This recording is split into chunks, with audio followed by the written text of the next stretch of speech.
Thank you sir. नमस्कार। 8 से 9 मई 2025 की मध्य रात्रि को पाकिस्तानी सेना ने सैन्य बुनियादी ढांचे को निशाना बनाने के इरादे से पूरी पश्चिमी सेना पर भारतीय वायु क्षेत्र का कई बार उल्लंघन 25 की मध्य रात्रि को पाकिस्तानी सेना ने सैन्य बुनियादी ढांचे को निशाना बनाने के इरादे से पूरी पश्चिमी सेना पर भारतीय वायु क्षेत्र का कई बार उल्लंघन किया। यही नहीं बल्कि पाकिस्तानी सेना ने नियंत्रण रेखा पर भारी कैलिबर वाले हथियारों से गोलीबारी भी की। अंतर्राष्ट्रीय सीमा और नियंत्रण रेखा पर लेह से लेकर सरक्रीक तक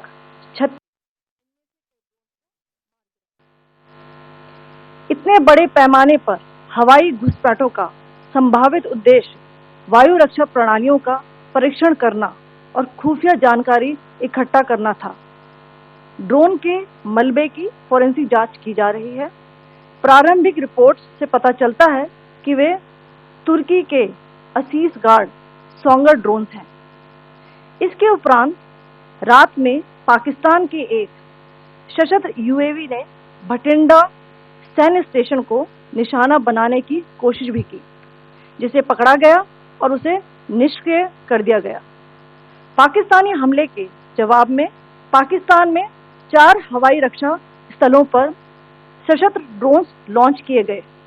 इनमें से एक ड्रोन एडी रडार को नष्ट करने में सक्षम रहा। पाकिस्तान ने जम्मू कश्मीर के तंगधार, उरी, पुंछ, मेंढर, राजौरी, अखनूर और उधमपुर घुसपैठों का संभावित उद्देश्य वायु रक्षा प्रणालियों का परीक्षण करना और खुफिया जानकारी इकट्ठा करना था। ड्रोन के मलबे की फोरेंसिक जांच की जा रही है। प्रारंभिक रिपोर्ट्स से पता चलता है कि वे तुर्की के असीस गार्ड सोंगर ड्रोन्स हैं। इसके उपरांत रात में पाकिस्तान के एक सशस्त्र यूएवी ने भटिंडा सैन्य स्टेशन को निशाना बनाने की कोशिश भी की, जिसे पकड़ा गया और उसे निष्क्रिय कर दिया गया। पाकिस्तानी हमले के जवाब में पाकिस्तान में 4 हवाई रक्षा स्थलों पर सशस्त्र ड्रोन लॉन्च किए गए। इनमें से एक ड्रोन एडी रडार को नष्ट करने में सक्षम रहा। पाकिस्तान ने जम्मू कश्मीर के तंगधार, उरी, पुंछ, मेंढर, राजौरी, अखनूर और उधमपुर में भारी कैलिबर आर्टिलरी गन और सशस्त्र ड्रोन्स का उपयोग करके नियंत्रण रेखा के पार गोलीबारी भी की, जिसके परिणाम स्वरूप भारतीय सेना के कुछ जवान हताहत हुए और घायल हुए। भारतीय जवाबी कार्रवाई में पाकिस्तानी सेना को भी बड़ा नुकसान पहुंचाया गया। इसके अलावा पाकिस्तान का गैर जिम्मेदाराना व्यवहार फिर से सामने आया। 7 मई 2025 को रात 8:30 बजे एक असफल अकारण ड्रोन और मिसाइल हमला करने के बावजूद पाकिस्तान ने अपना नागरिक हवाई क्षेत्र बंद नहीं किया। पाकिस्तान अपने नागरिक विमानों को ढाल के रूप में इस्तेमाल कर रहा है, जबकि उसे अच्छी तरह से पता है कि भारत पर उसके हमले से हवाई रक्षा की तीव्र प्रतिक्रिया होगी। यह भारत और पाकिस्तान के बीच अंतर्राष्ट्रीय सीमा के पास उड़ान भरने वाले अंतर्राष्ट्रीय उड़ानों सहित नागरिक विमानों के लिए सुरक्षित नहीं है। यहाँ स्क्रीन शॉट में पंजाब सेक्टर में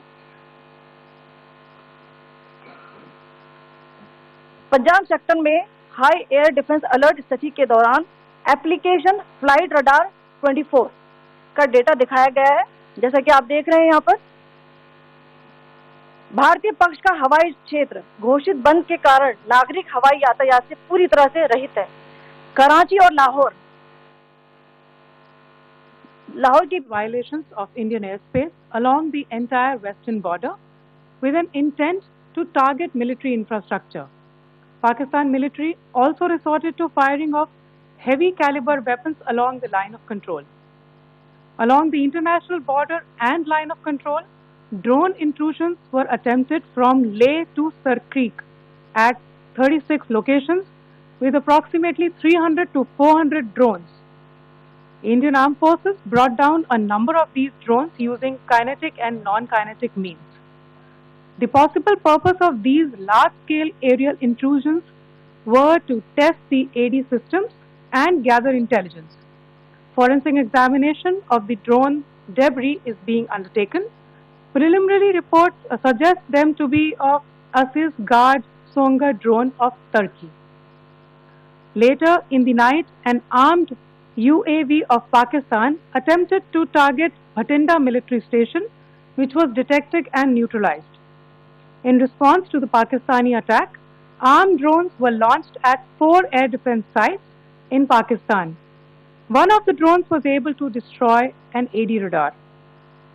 Pakistan also carried out artillery shelling across the line of control using heavy caliber artillery guns and armed drones at Kandahar, Uri, Poonch, Mendhar, Rajouri, Akhnur and Udhampur in Jammu and Kashmir area, which resulted in some losses and injuries to Indian Army personnel.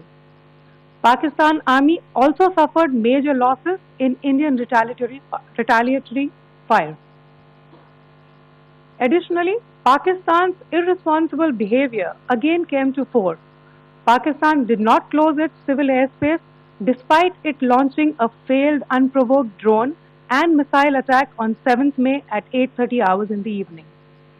Pakistan is using civil airliners as a shield, knowing fully well that its attack on India would elicit a swift air defense response.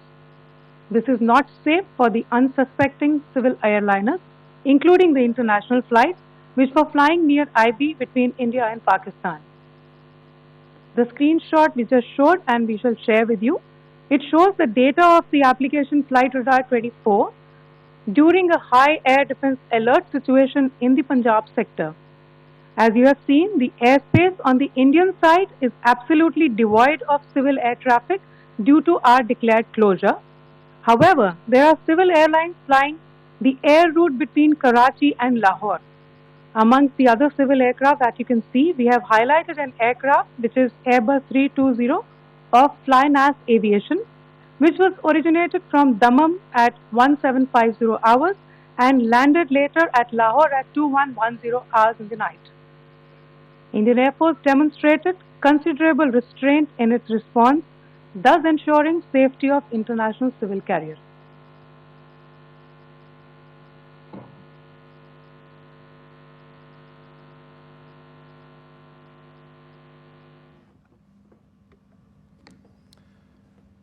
Thank you, Colonel Qureshi, Wing Commander Singh. I have just a few points to share in addition. कल रात की पाकिस्तानी सेना की कायरतापूर्ण गतिविधियों से आपको colonel Qureshi और विंग कमांडर सिंह ने पहले ही अवगत करा दिया गया है. These provocative and escalatory actions that were taken by Pakistan last night were targeted at Indian cities and civilian infrastructure, in addition to some military targets. The Indian Armed Forces responded proportionately, adequately and responsibly. ये जो हमले हुए कल रात को भारतीय सैन्य इकाइयों ने पर्याप्त रूप से और एक जिम्मेदाराना रुख अपनाते हुए इन हरकतों का उत्तर दिया. What I want to underline is that the official and blatantly farcical denial of these attacks that Pakistan carried out by the Pakistani state machinery is yet another example of their duplicity and the new depths that they are plumbing in their quest for disinformation. The other point in the same vein is Pakistani claims that they did not target or attack any religious places. You would recall that yesterday I shared with you an incident related to the attack on a Gurdwara in Poonch. Instead of owning up to these attacks, Pakistan made the preposterous and outrageous claim that it was the Indian Armed Forces and the Indian Air Force that was targeting cities like Amritsar and trying to put the blame on Pakistan. This is nothing but a desperate attempt by Pakistan to disown its acts of aggression, but it is also true to type in its effort to deceive and mislead the world. It will not succeed. The Gurdwara in Poonch in particular was attacked by Pakistan, and some local members of the Sikh community, including a Ragi of the Gurdwara, lost their lives in this incident, as I shared yesterday. TV पर आप इस हमले के चित्र देख सकते हैं.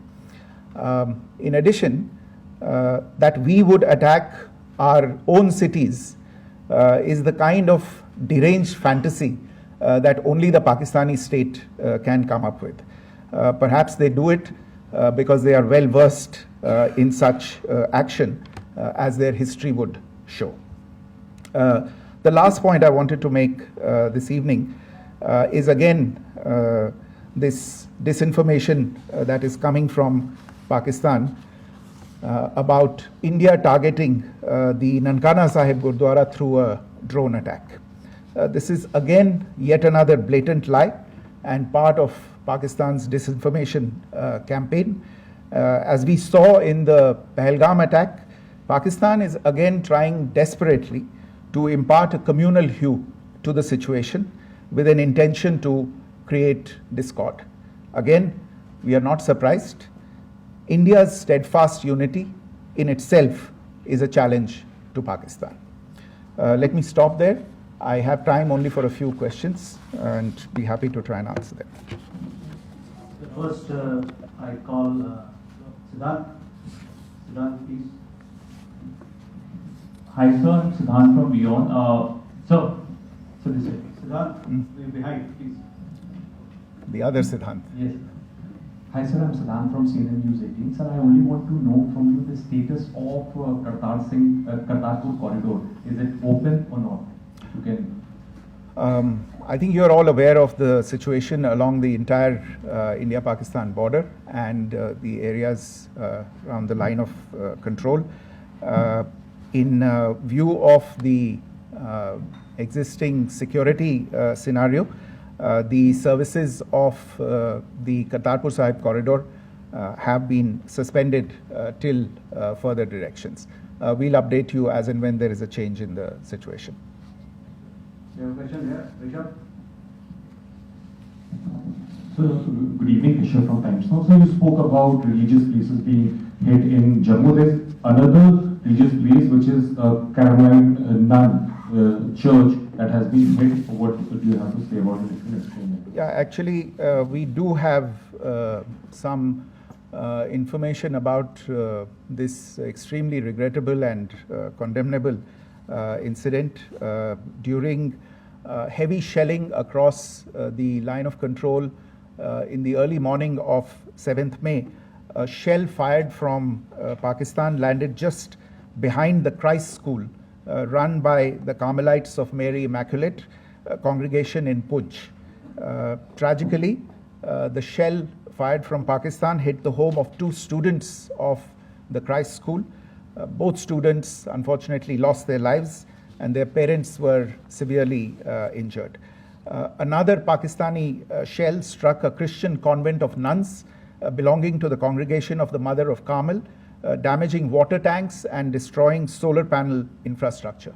Several priests, nuns, school staff, and local residents took refuge in an underground hall beneath the Christ School during the shelling by Pakistan. The school happened to be closed at the time, fortunately. Otherwise, more losses would have occurred.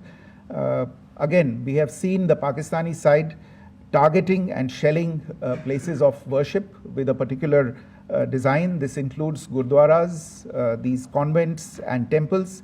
This is a new low even for Pakistan. You have a question here, Parag? Sir, Pranay Upadhyay, Amar Ujala. Sir, कल आपने इसी podium से पाकिस्तान के IMF bailout को लेकर और Indus water treaty को लेकर जो टिप्पणी की थी, उसकी पाकिस्तान में काफी तीखी प्रतिक्रिया भी आई, और उसके बाद हमने देखा कि पाकिस्तान की तरफ से किस तरीके से लेह से लेकर भुज तक पूरी बॉर्डर के ऊपर जो इन्वेजन था वो किया गया। मौजूदा सिचुएशन के अंदर पाकिस्तान के बेलआउट पैकेज को लेकर और पाकिस्तान के अटेम्प्ट्स को लेकर आपका क्या असेसमेंट है? और दूसरा ये भी जानना चाहेंगे कि पाकिस्तान की तरफ से ये जो अटेम्प्ट किया गया था उसका भारत ने अभी तक उस तरीके का कोई जवाब नहीं दिया गया है, तो क्या भारत इसका जवाब देगा जो कार्रवाई हुई है बीते 24 घंटों में? देखिए प्रणय, जहाँ तक इंडस वाटर्स ट्रीटी का सवाल है, मैंने कल विस्तार से उसके बारे में इसकी चर्चा की है। Indus waters treaty is in abeyance and as such I have nothing further to add to the decision that was announced by the Cabinet Committee on Security. जहाँ तक IMF bailout का सवाल है, आपको ज्ञान होगा कि IMF की आज मीटिंग हो रही है। हम वहाँ पे अपना पक्ष रखेंगे और जो हमारा मत है इन चीज़ों को लेके वहाँ पे साझा करेंगे दूसरे मेंबर्स के साथ। ये बोर्ड पे निर्भर है कि वहाँ पे क्या निर्णय होता है। और जहाँ तक जो कार्रवाई हुई है उसका जवाब देने का जो आपने जो प्रश्न उठाया है, जो आज ब्रीफिंग हुई है, जो आपको सूचना मिली है, मैंने भी कहा है कि जो आज सवेरे तड़के सवेरे जो गतिविधियाँ हुई, भारत ने उनका एक जिम्मेदाराना पूर्ण तरीके से और एक पर्याप्त तरीके से उसका जवाब दे दिया है। सिद्धांत। Hi sir, Siddhant from Beyond. Sir, the External Affairs Minister has spoken to many of his counterparts around the world.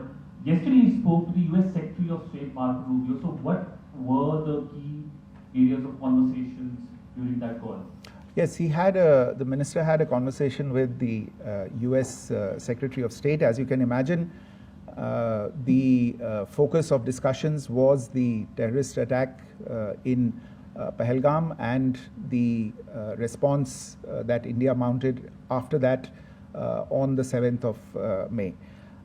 The Secretary of State shared his thoughts on these developments with the minister. The minister deeply appreciated the US's commitment to work with India in the fight against terrorism, and he also underlined the targeted measures that India had taken in connection with Op Sindoor. The minister also underlined that India would firmly counter any attempts at escalation from there. But in follow-up to that, as you are aware, there have been a number of other conversations. The minister had a conversation with the UK Foreign Secretary, David Lammy, today. There too, the discussion centered around countering terrorism, for which there must be zero tolerance. And I understand just a short while ago, the External Affairs Minister has also spoken to the Foreign Minister of Norway, Espen Barth Eide, which was also focused on recent developments stemming from the terrorist act in Pahalgam. One last question, Sudhi. Sir, Foreign Secretary, thank you for doing this. Shri Ranjan from Bloomberg. Foreign Secretary, India had struck Bahawalpur the other day, which is also connected with the murder of one of us journalists, Daniel Pearl. If you could give us an understanding of what exactly are the reports that you're getting. You're right. Bahawalpur is the headquarters of the Jaish-e-Mohammed terrorist group that is proscribed by the United Nations. Its leader, Maulana Masood Azhar, is a proscribed individual. It is, you brought up the connection with the tragic death or killing of Daniel Pearl of the Wall Street Journal. The Jaish-e-Mohammed was in some way directly or indirectly responsible for the death of Daniel Pearl. But the real connection is through Ahmed Omar Saeed Sheikh, the British Pakistani jihadi who was held in India, but was finally released in 2000, and he was the person who lured Daniel Pearl to his eventually leading to his murder. So these are all obviously connected figures, connected individuals, connected institutions, and the attack on Bahawalpur, on that facility of the Jaish-e-Mohammed in Bahawalpur is, I would imagine, a fitting part of this unfortunate incident. Thank you all. Thank you, sir.